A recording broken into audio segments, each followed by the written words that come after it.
You are listening to Middle East Monitor Conversations, bringing you lively discussions with prominent voices from the region and beyond, as we delve deeper into issues shaping the Middle East and North Africa, from politics, the culture, and the arts. Hello, welcome to MEMO Conversations. I'm video producer Osman Butt. Did you hear the story about Hamas beheading 40 babies on the 7th of October? What about Hamas tunnels beneath Al-Shifa Hospital? Or how about how Israel did not bomb Rafah, the refugee camp in Rafah? Well, if you did, you have been hit with Hasbara. From the Hebrew word meaning the explanation, Hasbara is propaganda, misinformation, and disinformation promoted by the Israeli government to explain, justify, or enable atrocities, promote Israel, and to attack Palestinians and their supporters. While Israeli Hasbara has been around for decades, at this critical juncture with Israel's genocidal war on Gaza, the Hasbara seems to be going into overdrive. A new initiative to debunk and fact-check Hasbara stories has been set up. Joining me today is Jennine Khalik. Jennine Khalik is a Palestinian researcher, journalist, and filmmaker based between London and Sydney and works in the arts and cultural sector. She is the founder of the Hasbara Tracker. Jennine, welcome to MEMO Conversations. Thank you. Could I just check, actually, did I just say your name right or wrong there? Jennine or Jennine? Yeah, it's Jennine.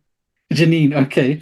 Well, I always like to start off by making a fool of myself, so this is perfect for me. No, that's fine. Do you need to repeat it or it's No, fine? I'm okay if you're okay. Okay, yeah, I'm fine.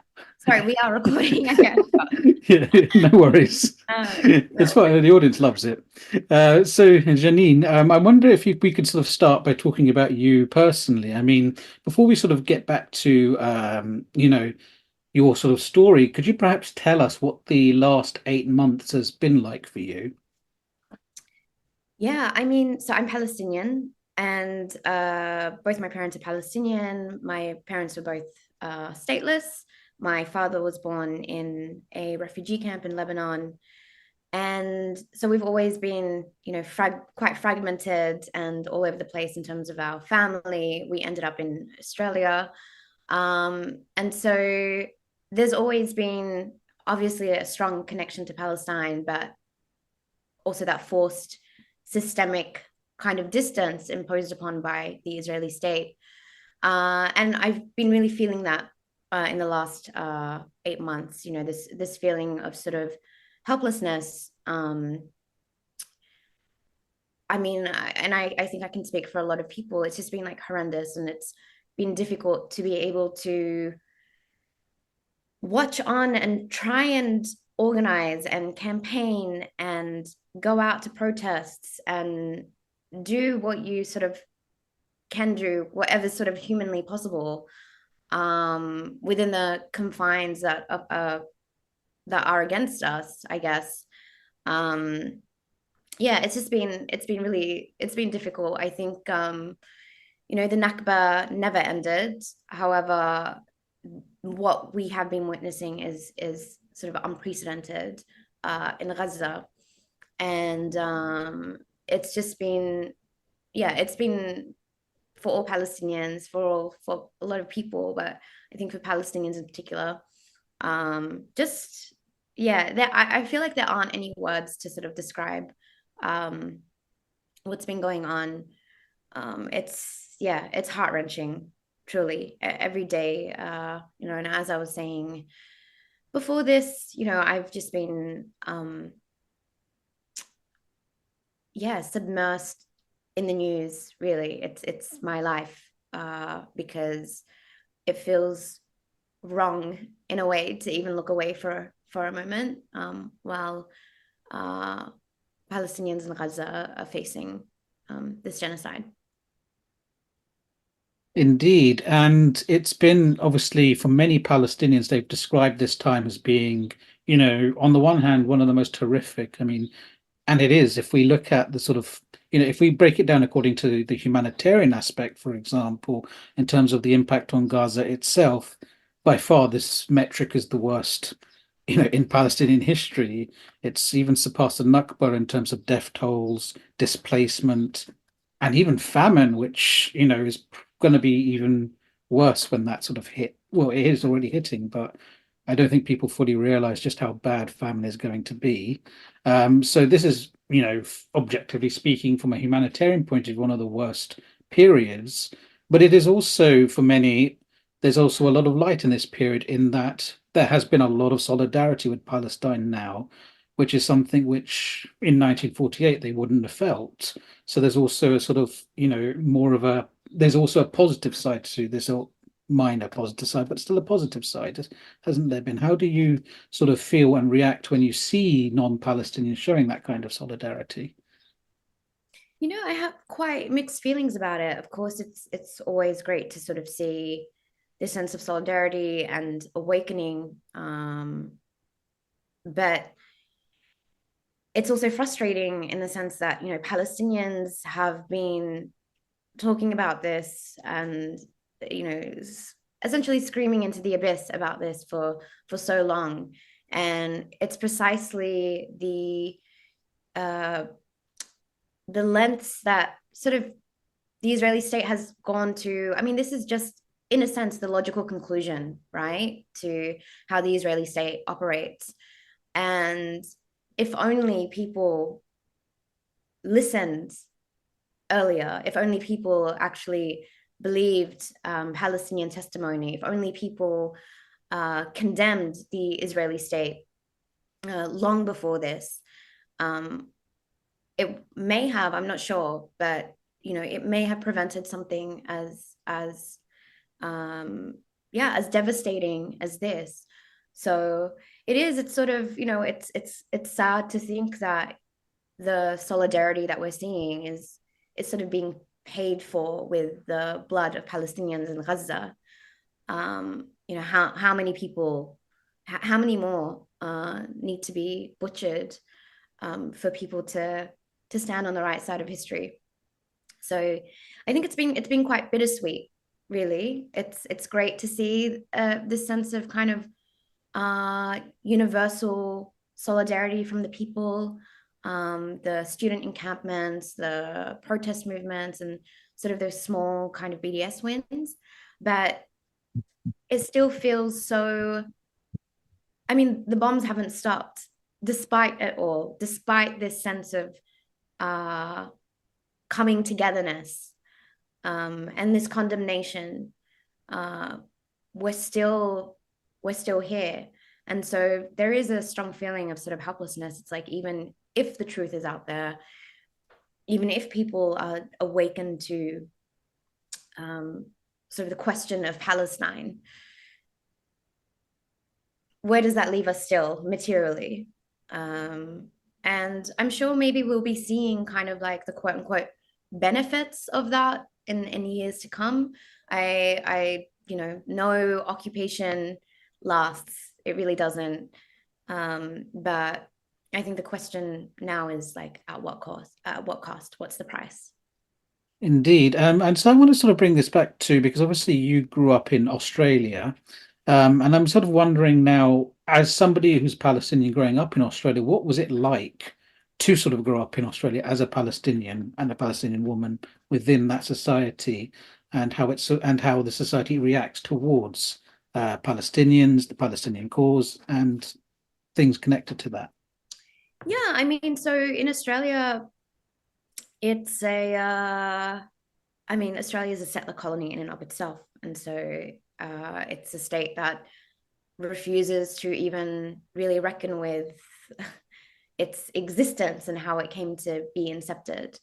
And so there was always a sort of, like a disconnection that I felt as well, being Palestinian, living in a settler colony, living on another people's land. And so, but because of this Australian state of mind, I suppose, and this like erasure towards, indigenous people of the land, it isn't surprising whatsoever that there's a lot of hostility towards others, or towards the Palestinian cause even. I used to work as a journalist in a couple of newsrooms, national newsrooms in Australia. And the pro-Israel or Zionist lobby groups were incredibly like connected to the editors and to management, and I had many experiences myself where I was intimidated, and basically like they had tried pushing me out many times. I had one experience when I was 21 where two members of the Israeli Foreign Ministry, and so the Israeli Foreign Ministry as it stands now is the Ministry of Foreign Affairs and Public Diplomacy, which means Hasbara. So when I was 21, two of these diplomats were part of the Hasbara ministry in terms of that international outreach, flew out to Australia and had a meeting with my editors and basically interrogated them over the hiring of a young Palestinian. Why would you have a Palestinian working in a national newsroom? So I felt, there are many layers, I suppose. There's like uneasiness being a settler in Australia as well, despite being Palestinian refugees, my parents being refugees. It's still it's a strange kind of like purgatory because we can't return. So I've always felt that unease, and yeah, and just even in like a professional capacity, and perhaps even beyond that, just it's been incredibly hostile, really and truly. So, and even now at this point, while we're seeing this genocide unfold before our very eyes, and we speak of the world sort of being in unison and showing the solidarity, Australia is, aside from obviously some people who are mobilizing, it's still very much Zionist through and through, and still has this very kind of, even our, like we've got the Labour Party in power, and they are, if not worse than like Keir Starmer. I mean, people are complaining about the Labour Party here, but so it's a strange place to be. Also, to be on sort of be at the end of the world in some ways, and to be really sort of disconnected in a place that's quite sort of, it's an island and a continent, and it's really far away. So there's an attitude, I think, that is quite insular as well amongst, say, Australians in general. And yeah, so to even try and bring up the question of Palestine is sort of like, what are you talking about? No one cares. So there's a kind of apathy and hostility. Yes, and so I'm sort of wondering, has there been any shift over in Australia? Because my sort of sole reference for this is looking at Sky News UK versus Sky News Australia, and they look very different when it comes to Palestine these days. So different.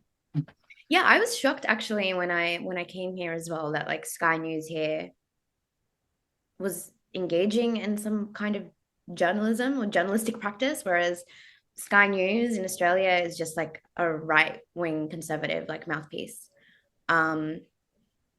Yeah. So where, I wouldn't even say where. I mean, like I identify as Palestinian. It was by like happenstance. I ended up being born in Australia. I have an Australian passport, citizenship. But I think so. I'm going to try and speak about Australia with that kind of distance because I've never really felt. I've always felt kind of quite misplaced there. I would say, yeah, they're behind, decades behind in many ways. I mean, if you compare to sort of like the movement building and sort of putting aside obviously like the Middle East, but in Europe and the US, when we're talking about sort of Western states, Australia's sort of lagging behind. And it's because there's not so much kind of like diversity in media and cultural spaces as well, or in commentary spaces, if that's even a thing. And when I say diversity, I mean even like diversity of like of thought. I mean, everyone's sort of the same kind of beige, liberal, or very conservative. And so these conversations just don't tend to happen. And yeah, it's gross. It's really gross. I mean, like Australia gives me the ick, really. Yeah. Yes, because you now obviously live here in the UK, and it's interesting because the UK reaction has evolved since October 7th in many ways. Because within the first few weeks, we saw a lot of the same things happening in the UK media that you've described in Australia. But very gradually over time, it's sort of chipped away, and now you do see outlets that were not being critical now asking more critical questions, although we still see the sort of impact of, Israel's explanation for things. But there is an interesting question which we can explore a little bit later on in this conversation, which is it feels like the Hasbara these days kind of sucks in that it doesn't seem to be achieving the goals that it would normally achieve or they were hoping to achieve, which is something I hope to come on to. We should now sort of move on to Hasbara itself. But sort of before we sort of go into all of this, could you perhaps talk to us about Hasbara? What is it, and how did it come about, and sort of how does it work? Yeah, so Hasbara is the Hebrew term. It's not exact, but it means like public diplomacy, public relations. I mean, that's what is sort of suggested. It sort of roughly translates to like explanation, to explain a thing. And, even though the term sort of was more used in the 70s, I would say, that's when it sort of became this sort of deliberate strategy. It was coined in the early 1900s by one of the pioneering early Zionists. And this was before the inception of the Israeli state. So the term wasn't used as much up until like a couple of decades ago. But it's sort of, the crux of the Zionist settler colonial entity. I mean, in how it imagines itself. How do we explain ourselves? How do we, even in architecting an Israeli state or a state for Jewish people, how do we make the argument? How do we convince the Brits to come on board when we're talking about the Balfour Declaration? So Hasbara is really embedded, right? It's the skeleton even of the settler colony. And it's how it imagines itself, and also how it wants to be imagined by others, right? It's about a face that the Israeli entity sort of puts on. How can we explain away these sorts of things? How can we explain the need for, a Jewish state? And through, some of those explanations were these like, people might be familiar with, people without a land without a people for a people without a land. This concept of like terra nullius, which was also used in, Australia as well to colonize Australia. This is a land without people.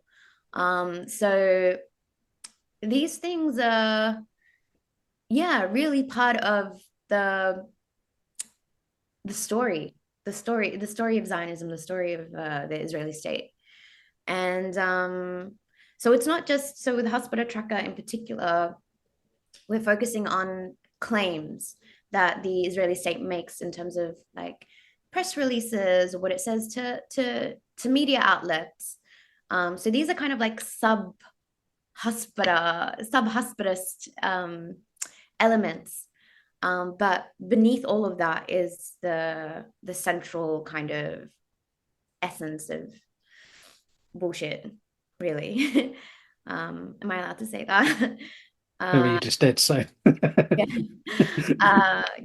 So that's really what it is. And I mean, it's become entrenched and sort of embedded in Israeli state sort of policy. Like, as I mentioned before, they have departments that are focused on Hasbara, on explanations.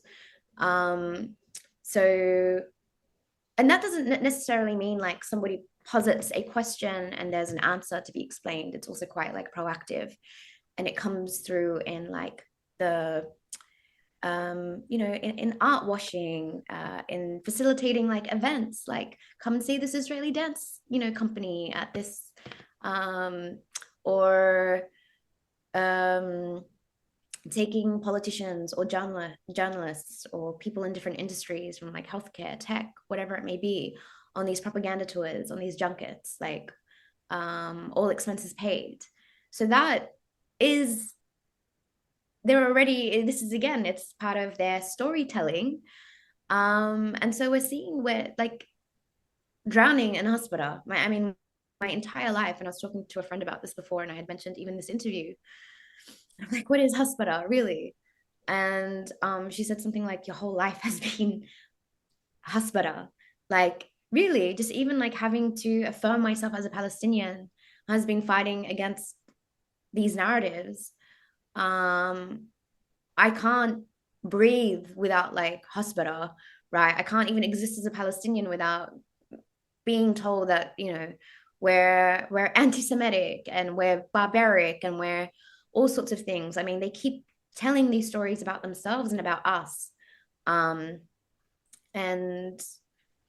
yeah, so I think it's kind of like this intangible yet tangible thing, that is really overpowering, really. And it's just about kind of trying to like hack through it all and really allow ourselves and others to see a bit more clearer. Like, we know that this is all garbage, but there's also like this element of trying to cut through the garbage so we can just be, if that makes sense. Yeah. Yeah. It's important for our audience to also recognize that when we're talking about Hasbara, as you've said, it is many things. It entails many facets. It is heavily funded by the state. The state has entire departments. Israeli state has entire departments towards promoting it both internally and externally. It's a big effort, and it's very much rooted, as you've said, in the Zionist project going all the way back over 100 years.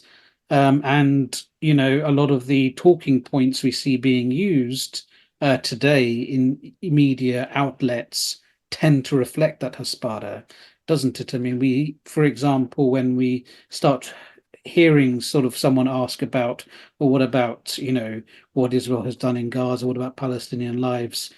A question is always thrown back at you, which is something along the lines of, well, Israel surely has a right to defend itself, which is a bizarre thing in a way to sort of assert that an individual has to sort of say whether or not a country has the right to defend itself. It's like as if, There are qualifiers, right? Like, there's yeah. always have to qualify.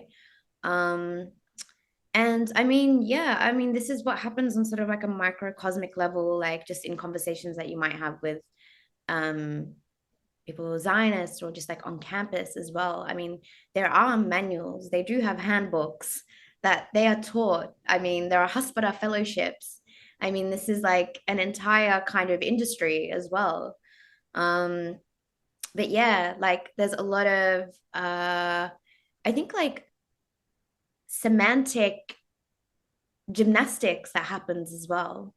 And you'll find yourself often, like if you're watching a debate. I mean, I hate these sort of debates, like having to even indulge something so heinous. But with a Zionist, and like, what are they actually even saying? I mean, a lot of it's very, very strategically like nothing. And it's very sort of like trying to, there's a lot of like sort of point scoring, and there are a lot of red herrings, and they're not really dealing with the substance of what you're actually talking about. They will, you'll say, well, okay, this is happening in Palestine. And then someone will be like, well, what about queer rights? That they'll come left of field with something else. And you'll find yourself like having to kind of debate or unpack that. And they take you in circles. And it's very deliberate. And this is why I, am staunchly, like, personally, and I think many people should be as well, really against sort of these like engagements or this dialoguing. I mean, a lot of even the dialoguing initiatives are initiated by Zionists and by like Israeli state supporters, right? Like, let's have a dialogue, let's have a debate. To even frame it as something that's debatable, that in and of itself, this there are two sides. Let's hear out both sides. Is Hasbara in and of itself. And so this is why it's like, no, for me personally, I do not engage. The information is there. I'm not going to engage with people who are clearly, operating in bad faith, because that is the part of the really sick game that we're being forced to kind of play. So we're distracted. So we're distracted by what is actually going on, by, the thousands of bombs that are being dropped on Palestinians in Gaza, the complete decimation of an entire society that has already been under blockade and under occupation and has been segmented from the rest of Palestine, like, historic and in what we call the occupied territories. I mean, it's all, again, it's all, these things that we get caught up in, just like some of the discourse around statements like from the river to the sea, right? You can't even say, like, from the river to the sea, Palestine will be free, without this entire kind of these like talking points, these projections that it actually is supportive of exterminating Jewish people. It's like, no one said this, no one intonated that, no one. It's absurd, and it's really frustrating. Sorry, I'm getting quite frustrated just thinking about it. But that is the tactic, right? And we really need to, I think, just like block that. Like, no, we're not having this discussion anymore. We're not having this discussion, period. There is no discussion to be had. We're not rationalizing these atrocities. Yeah. But as you were speaking, you were talking about the two sides, and there's two ways this works. Is that there's obviously those who will do those sorts of debates, but if you're too good, they will then try to cancel you. And that was really funny because as you were speaking, I suddenly remembered the other night I came across an old interview that Edward Said gave. And it was really fascinating because it was at some point in the mid 1980s, he was doing this interview. And he sort of said it's weird the way they frame the debate. So I was invited into a TV studio somewhere in New York, and I was due to debate the Israeli ambassador to America at that time. And then the Israeli ambassador refused to come into the same room as me. Like, he said, I will not go into the room with him and won't even be in the same building as him. And so the Israeli ambassador had to go to a different TV studio because he just refused to sit with Edward Said. And the announcer said, and we've got Edward Said and the Israeli ambassador, but they refuse to be in the same room together. And then Edward Said interrupted. He goes, no, no, no, I'm willing to be in the same room as him as debating. He doesn't want to be in the same room as me. And he goes, oh, okay, I stand corrected. Mr. Ambassador, why won't you be in the room with our guest, Edward Said? And he goes, it's pretty clear Edward Said wants to kill me. And the ambassador was Benjamin Netanyahu. Yeah, right? Like, the way that they try and like set the terms already, like, this is who our quote unquote opponent is, like, it's outrageous. And it's just like, and we're seeing a real like onslaught of this as well. Like, you can't barely scroll through like Twitter or Instagram or any like social media platform without even like bots or like these really kind of like zealous, like random, people who've come through, like, now really shilling for the Israeli state, repeating these same points over and over and over again, and really like verbatim, repeating claims about like the beheaded babies and the mass rapes and I mean, it's insane, and they want to make you feel a bit insane. I mean, honestly, like, um, I think about and talk about this often as well, about like being the kind of like the curse and blessing it is to be like a Palestinian in a way. But yeah, you feel like you're delusional sometimes. And I do feel like I'm delusional now, like my position in this world.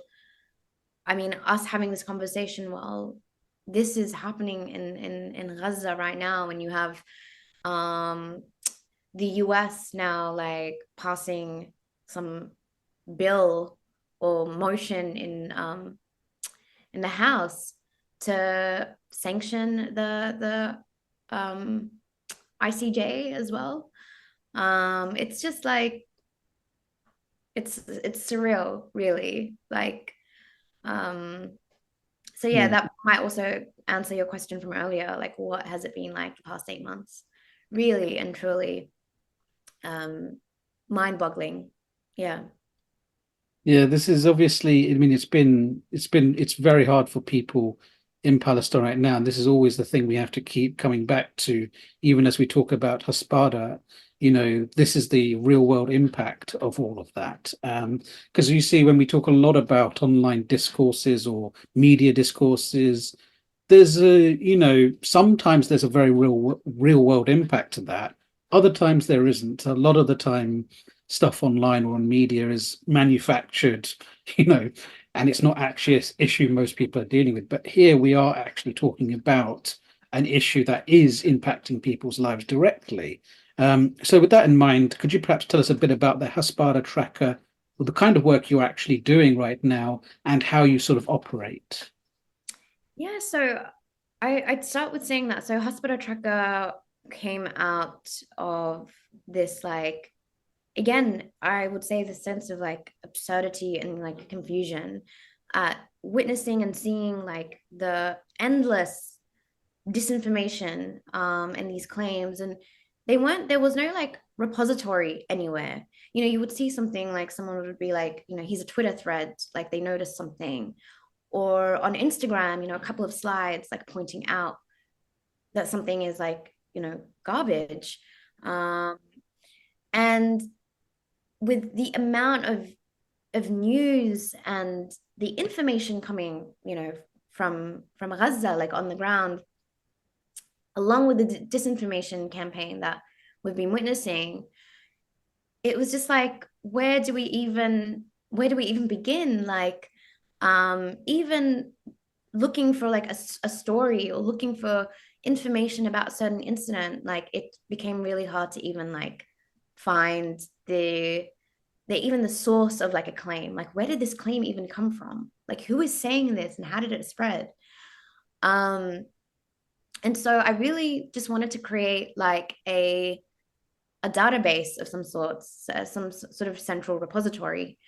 And hopefully what comes of it, is the ability to kind of like analyze this sort of like data down the line when it's all sort of put together. And I mean, this isn't going to be this like one and done sort of job. This is continuing. So originally, because I was feeling so overwhelmed, right? And I'd again worked in newsrooms as a journalist for like many years. And it was also a way for me to just be like, what is actually happening? Like, the news is confusing. It's really gotten to the point where I really can't find um, the threads. Like, where is this coming from? And so it started off as kind of like a call out to people who wanted to sort of like volunteer, to submit sort of like any claims, anything that they've seen, particularly made by like the Israeli regime and officials, or like sort of these big media outlets or other like spokespeople for different states. So there's a real kind of focus on like spokespeople and like official positions, rather than like someone with, I don't know, a million numbers in their like Twitter handle, just like saying something. So yeah, it's a lot of people like signed up to kind of like volunteer just to look at like a certain claim. And so what came of it was this kind of like on the back end, just like many different claims that have their own sort of like, yeah, spreadsheets. And basically following where this first came from, like really trying to identify where this claim was first made, be it in some kind of like IOF press release, be it mentioned in some like, interview by a defense minister, for example, and to follow the way that it evolves, like chronologically. And then what happened after that, like then it was like perhaps repeated by another spokesperson. Oftentimes you'll see though in these claims that the story changes very quickly. I mean, within the space of 5 days, some of these claims have like 6 different stories coming from spokespeople. So they're coming from all angles, just saying whatever they can, explaining however they can. And there's no like consistency. And also these media outlets that regurgitate these things don't come back and actually like follow up or query it. It just kind of like sits there, and whatever the Israeli state has put out becomes like the source of truth. Like that's it. And so there was a real need to kind of like document, I think, just how these claims evolved, and also like the debunking and providing context around these sorts of claims. And yeah, I mean, like every accusation is a confession, because a lot of the context bits that we provide and sort of these claims, the Israeli state doing exactly to the Palestinians what it is accusing Palestinians or resistance fighters of doing to them. So yeah, it's very like, again, this absurd, everything's quite like, but we've tried to basically, when you take a look at a claim, it's in chronological order. You'll see like when the claim was first made, and then you kind of follow, there's a through line. And when was the claim sort of like debunked, if it was debunked, as in that period. Trying to think of an example, like the 40 beheaded babies as well. So that, it was incredibly like dubious from like the get-go. But there were things that started to sort of like unravel in terms of like the testimonies and that sort of thing. And we're seeing this like throughout the past 8 months, or them like casting doubt about whether they had bombed a hospital, for example, killing hundreds of people. But then again, there's a frustration that I have. It's like kind of like absurd that we're even like having to be on the back foot and engage with that, and really like seriously be like, well, you've already bombed God knows how many, you've leveled so many hospitals. What are you doing at this point, trying to distract us with the fact that like, actually maybe this hospital wasn't us. This hospital was like Palestinian Islamic Jihad. I mean, it's absurd. It's really absurd. But and so while doing this, I mean, the aim is to really like document it more than anything. And one thing that we've like realized as well, going through and like reviewing the research done with these claims, so like be assigned to like a volunteer, and they will try and like there's a big emphasis on archiving, like digitally archiving and saving a lot of the content. A lot of stuff has been wiped already, and it's been 8 months and we're still working on claims from very early on, and there are things that have disappeared from the internet, really. So we're seeing this like revisionism and this explaining away in real time. Like it's scary. So what, even something like the Wayback Machine isn't able to sort of assist in finding some of this stuff? Yeah. So there might be like someone might have like a screenshot of something. And screenshots are great, but we also want to like find the original sort of pages. But yeah, some of these things aren't archived. They've been put up there like press releases and then removed. Not everyone's screenshotting these things. I mean, like not everyone is like, maybe there are people, maybe that's something I have to sort of stay on top of, or put a call out and be like, if you've archived anything yourself or screenshotted anything yourself. But yeah, so we're really seeing like again, despite the continuous onslaught of like garbage and disinformation, that itself isn't enough. They even want to revise the kind of disinformation that they're putting. It's you find yourself really and truly in this spiral. So could you, so as I understand it, you're also looking to sort of publicize when you've sort of gathered all this data to publicize what you found with this particular story, and what parts were true, what parts were false. In a way, it's kind of like the Snopes for Hasbara, if I can put it that way.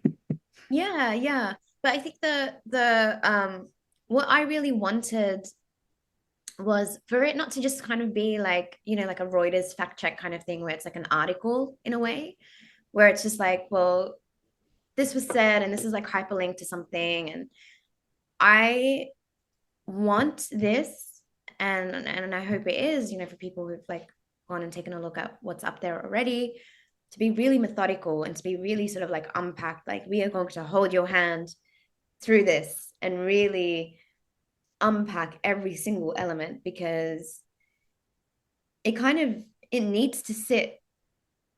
These like claims within a claim need to sit by themselves. They need to have kind of like, we need to be addressing and acknowledging and recording and documenting these things. I feel like one article being like, oh yeah, like this was like debunked or this is not true. Maybe for me, like personally, I'm like, that's not enough. I want to see where it came from and just how it was debunked, or to explain why it's complete and utter trash. Yeah, so it's the sort of open investigations approach, which is not just an article saying this is wrong. It's to show how it was wrong and who shared it. So it's the analytics of it as well, in a way, because then there's a lot of people doing that kind of thing with in other areas. It's just you're applying it to Palestine itself. How you've got you're working with a lot of volunteers to do this, right? How does this all work? Yeah, so I mean, there is a volunteer sign up form, and many people have signed up to volunteer. We ask about sort of their like skills and expertise. And there are many amazingly like skilled people out there who really want to like help out and put in the time. And basically, like with the claims list that we're building, we'll see kind of like a particular claim, perhaps it has to do with like the ICJ, for example. One sort of claim that comes to mind is that when the provisional measures were announced around the ICJ, some of the Israeli state spokespeople were kind of like, the way they spun it was wild. They spun it as a win, right? Like, these provisional measures basically like, yeah, like show that we haven't done anything wrong. And yeah, so people maybe with like legal expertise or like skills sort of in that area will match like a claim to them. And it really depends on like capacity as well. I mean, this is kind of like how it first started. We were asking for like just even an hour of your time would be great. For people who speak possibly Arabic or Hebrew as well, there are things that need to be like translated. And, I don't speak Hebrew, also don't have the capacity, to do all these sort of translations in Arabic. And so, yeah, so there's a real kind of like, yeah, like a community of volunteers has been like evolving, which is nice. And we recently had like a research hack event in London where people came and brought their laptops and were assigned like a claim and, did the work as well for a couple of hours and just like researched, right? And it's something that, you don't even need specific skill sets or skill areas. Like, I think like it's helpful when like I match certain claim to someone. But anyone can really like do this if they just have the yeah, like the tenacity, I suppose. I sound like I'm like hiring people, but I I also want to like make clear that this is like something that anyone can do if you have access to the internet. And this is what's really important. Like this is something that we should all be taking part in. Um, I'm not sure if that answered your question. I rambled on for a while. I think it's become like really, there are so many people, there's a lot of interest.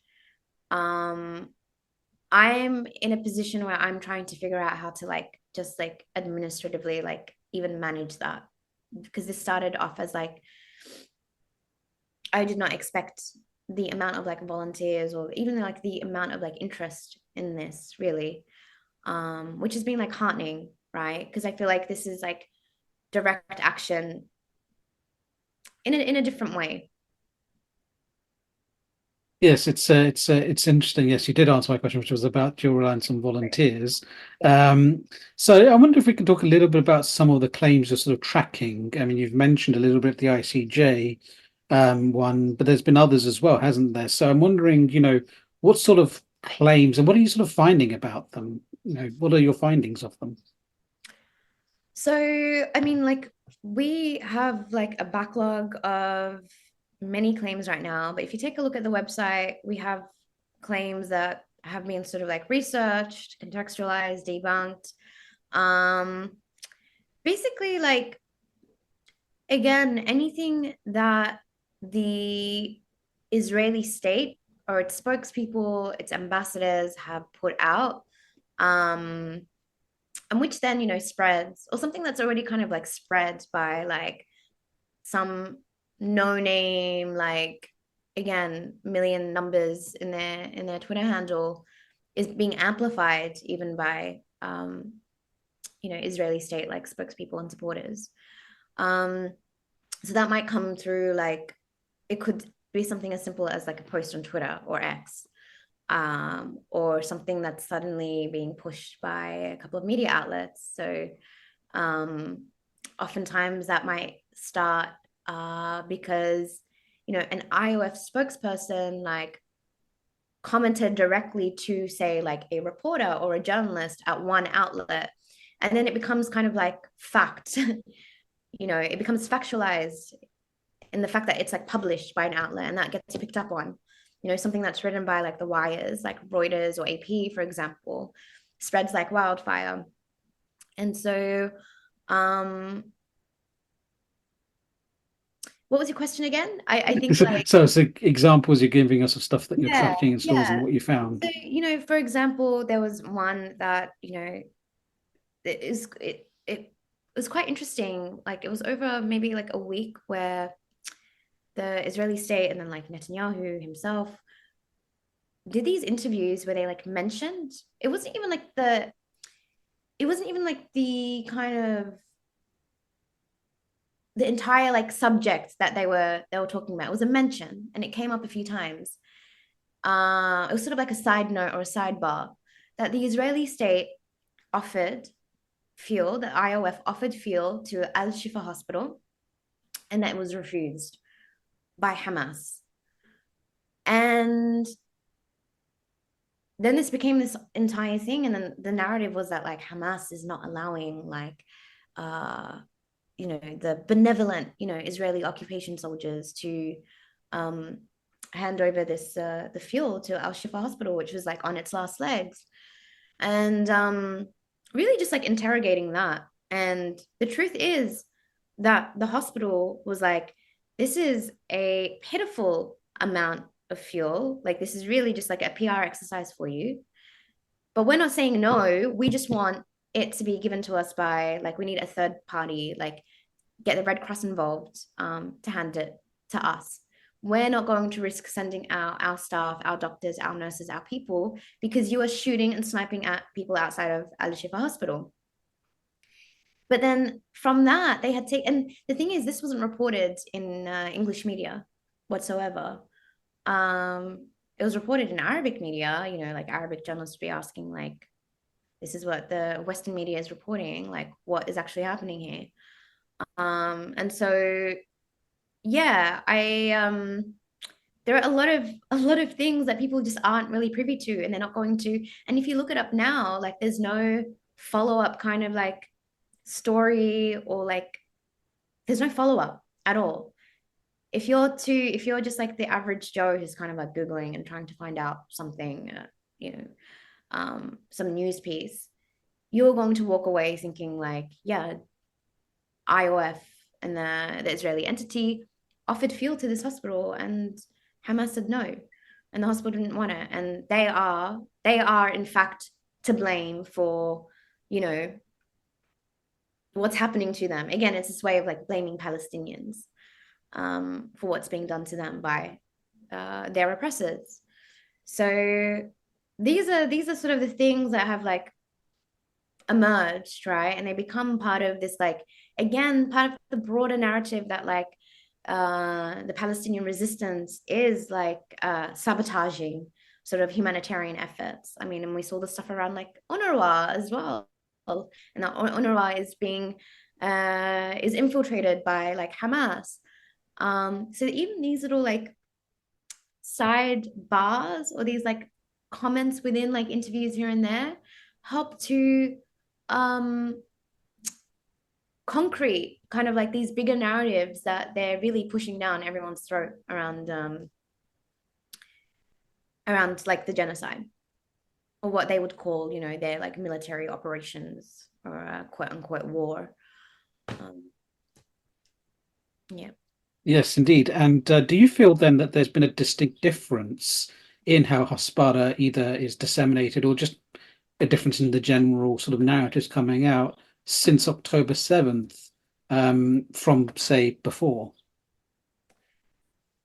There's something I've sort of, this is like really anecdotal, by the way. I think like a lot of research needs to be done in terms of how like Hasbara, you know, the Hasbara before October 7 and after October 7. Anecdotally, from what I've observed, Israeli Hasbara, like Hasbara has always been like, people are like, you know, it's so outrageous, it's pathetic, like it's gotten even worse. From what I know and what I've seen, and you know, it's really not that different. I mean, it's really like, what I would say post October 7 is it's a lot more like hysterical, and it's a lot more, there's more of like an onslaught. And basically the narrative shifts happen a lot quicker, right? So something within like a week can have like a retraction, right? Whereas you'd have like before October 7, you know, the murder of Al Jazeera journalist Shireen Abu Akleh, that like was sort of like dragged on because it was this like one event, you know, her murder. Whereas with this like genocide, there's obviously like thousands and thousands of people. So things are like happening up like, they're a bit more messy. It's a bit more speedy, but it's fundamentally the same. I mean, it's always been this kind of like ridiculous, you know, like the baby baked in an oven, or like hung on clotheslines. I mean, these are, again, like they belong to the narratives and the stories that the Zionist state like has long said about Palestinians, right? As these barbarians who, like, if only they taught their children to love more than they teach their children to hate. These like tropes and these explanations have always existed, right? And so we're just kind of seeing them now in this kind of like pressure cooker environment. And so I don't think, you know, people are just like, yeah, it's like a lot more whack, or it's you know, Israeli like propaganda used to be good. No, it never was. You just really weren't kind of like paying attention, or also perhaps it's because we're seeing so much at one time, and it's not kind of being like kind of like milked out, that it just seems so much like more ridiculous and absurd and outlandish. It's always been outlandish. Indeed, I think though there are a few things that can be said here, because, as you said and correctly identified, I think it's a lot more hysterical now. And I think, I mean, obviously the Hasbara has worked to some degree in relation to elite opinion, particularly if we look at America, the American political elite and the Hasbara and how it's impacted them. But it seems to have failed quite a bit in terms of overall public opinion, even with these minor successes in a way in certain framings, because, and I think there's probably down to a few things. First of all, when people see just extreme hysteria all the time, there's a kind of BS detector that goes on, and I think that's partly it. I don't think a lot of the narratives are fully thought out either when they sort of deliver them, because I feel like a lot of the narratives, like 40 babies or whatever, or the mass rape stories and these sorts of stories, it partially comes from them sort of looking at their own sort of social media and seeing what might people react to, and we'll put that out and see how it goes and just sort of ram it down everyone's throats.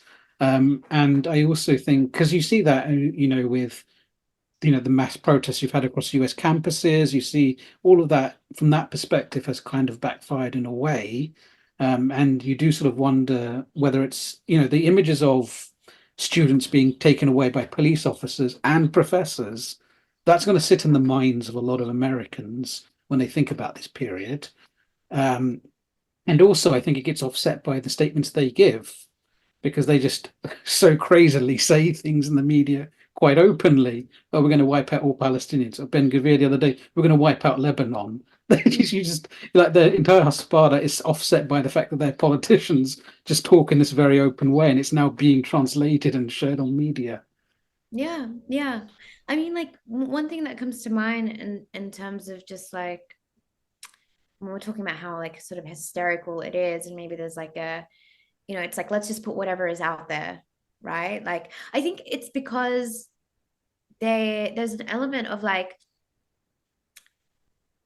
a hospital and Israeli like lobby groups and interest groups have really like primed much of like the world. They really thought that they were in this sort of like position where people were really going to like buy into it, right? Like all this money, all this stuff that happens like on campuses, all these like junkets and tours, these like investments in tech or um and they really thought, I think like there was a real like dependence and I think like dependence on yes white supremacist sort of like it's the and we are seeing it, but it's like a lot of these settlers are European. It's a European uh, settler colony in Palestine. I think there's a real shock around the fact that people kind of were even like questioning like this happening to kind of a lot of these like Europeans or people from the States, a lot of these Israeli settlers, that's what they are. Like, perhaps they just thought they sort of like had it in the bag in a way that like it was, I think, a real shock to see perhaps people see Palestinians as human. And I think that speaks to how dehumanized and how much they've dehumanized Palestinians like amongst themselves to really like sort of justify or legitimize their continued devastation in Palestine and the land theft and expropriation of land and all these other things that Palestine is like a victim to. So yeah, I think like a lot of that stuff came from a real kind of like shock, like that the masses could even dare to stand with Palestinians, right? Um, and yeah, and also with the like the 40 beheaded babies, for example, like that one, it was only on October 11 that the Israeli Foreign Affairs Ministry ran these like ads, like these animated ads that were shown across YouTube and targeted to like towards children, right? There were ads being like, you might not understand this ad, or this ad might not be for you, but like parents who are seeing this know that like Hamas has like killed 40, like Hamas, ISIS terrorists have killed 40 babies. Like they were literally targeting this towards children, you know? Uh, like I don't know. It's just like the levels of like how it's like hysterical and impulsive, but also not. It's kind of like very deliberate because I think they've gotten away with this stuff for so long that they feel like they can continue to get away with these sorts of things. And I've just like rambled. I don't even know if I've No, ever it's a added. very it's a good point you're making here. It's very important because I think there's a lot of I mean I think partly it's they've got a lot of money to do these things, even if it's not strategically thought out. It is tactfully there's something they can do because they have the resources to do it. But I also think it's a few other things you've mentioned because when you think about it, when you think about the images from October 7th itself, in a way, that should have been a massive propaganda victory because you had all those images, but they've somehow managed to lose all of that momentum, which is an incredible thing to think about. And I think partly also it's to do with the work Palestinians themselves have done, because I honestly don't think anyone can overlook, especially in the first few weeks, all those young Palestinian men and women from Gaza posting directly onto Instagram, YouTube, TikTok. And I think, especially for a lot of young people, they could look at these people and see themselves in a way wherever they were in the world. Because if you look at some of the videos some of them were doing, not all of them were journalists, some of them were just, people documenting their lives, and they sort of see people who are a bit like themselves. And so when you have somebody who looks a bit like yourself in that kind of way, you see this young woman going on cam and saying, well, this is what my outside of my house looks like right now. And then you hear bombs and so on. And then you have some guy appearing on the news in a military uniform saying, we didn't do that. It's made it a lot easier to sort of get across. And in many ways, some of the success in changing public opinion has actually come from Palestinians themselves, which is something which I think historically it's something I think has been building up for a long time, but I think this time has really taken off. Now Palestinian voices are being heard in ways they weren't before all of this. Yeah, yeah. I think there's still, there's obviously like a long way to go, but yeah, I mean, any step towards sort of the freedom and liberation of Palestine and of Palestinians will be at the hands of Palestinians, and it's always been the case, right? So I think like, of course, these stories that people are getting like on the ground. I mean, there are, arguments to be made like it's because of like, access to like social media and technology. As you said, people are kind of, yeah, getting like direct access to what's happening sort of on the ground from like people who are also like, TikTok or Instagram or Twitter users just like them and living lives. I wouldn't say just like them because they are living under like a blockade as well, living under occupation. But there's this like relatability that happens there. And the Israeli state can't like fake that for themselves. You have these like outrageous sort of these videos that they've done where it's like hundreds of people doing like yoga like together um on top of like these weird like placards of like hostages, for example.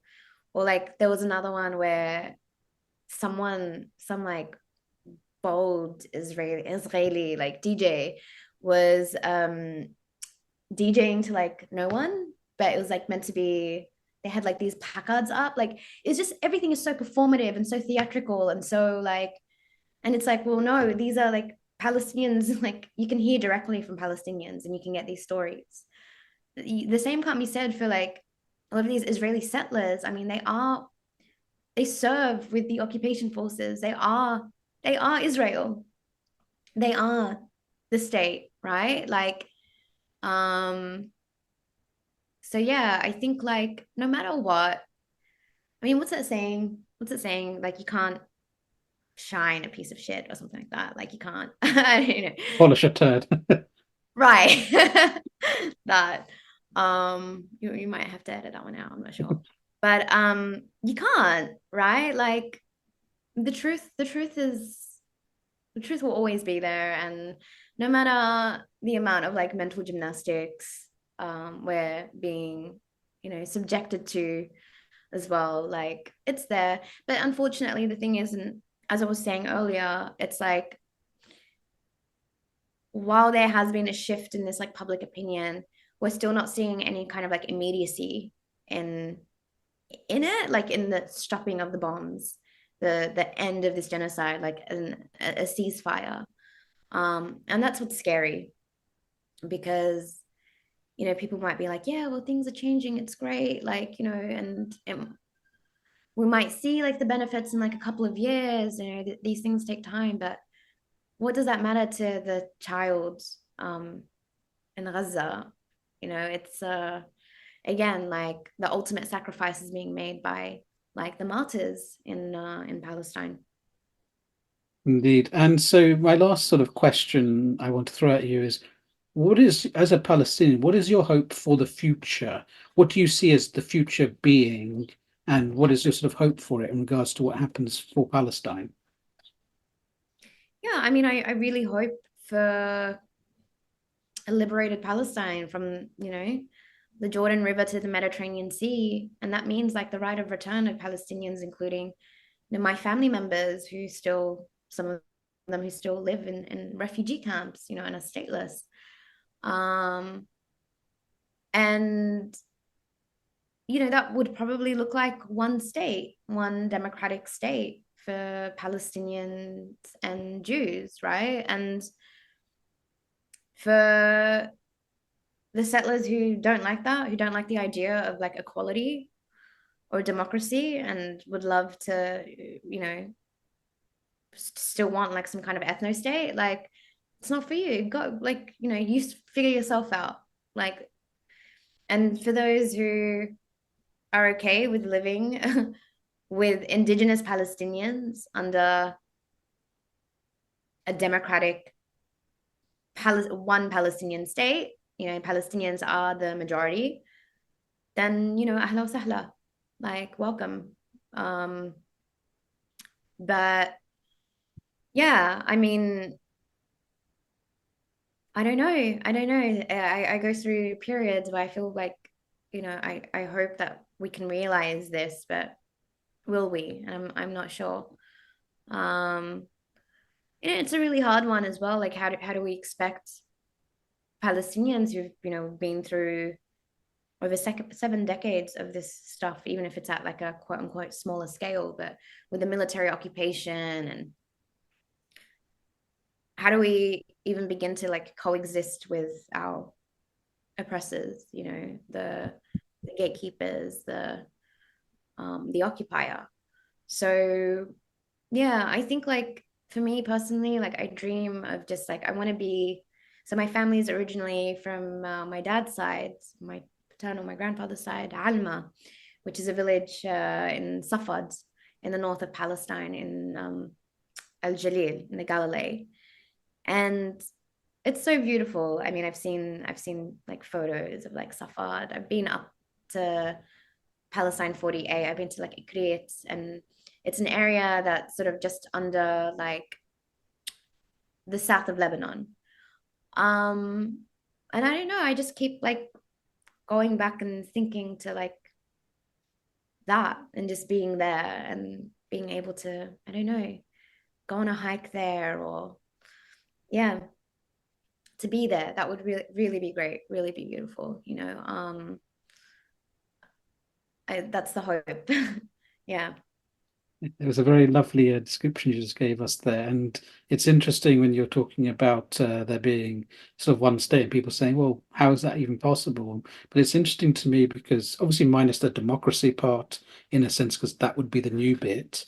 What you're really advocating is for a traditional Arab approach to diversity, because again, I think people in the West especially don't realize historically, up until probably the 20th century, Arab world has always been diverse in terms of populations. They've always accepted other peoples. There've always been other peoples there. It's not an issue for Arabs and Palestinians in this case to learn how to live with other people. It's other people having to learn to live with Palestinians and other Arabs as well, because it'd have to be obviously be integrated into the wider region as well. Absolutely. Yeah. Couldn't have said it better. Well, Jennine, it's been a great pleasure talking to you today. It was a really great conversation. Thank you. Thanks for having me. I really appreciate it. And yeah, if people want to check out Hasbara Tracker, you can submit claims as well if you've seen anything, or sign up to volunteer. We have so many volunteers as it is, and I'm, trying to sort of manage all of that. But definitely like check it out and yeah, contact us, feedback, anything, really open to it. And to our audience, thank you for tuning in. If you'd like to catch up with this one or previous Memo Conversations, you can go to our website. But please do tune in next time for more Memo Conversations. This was Middle East Monitor Conversations, brought to you by the Middle East Monitor in London.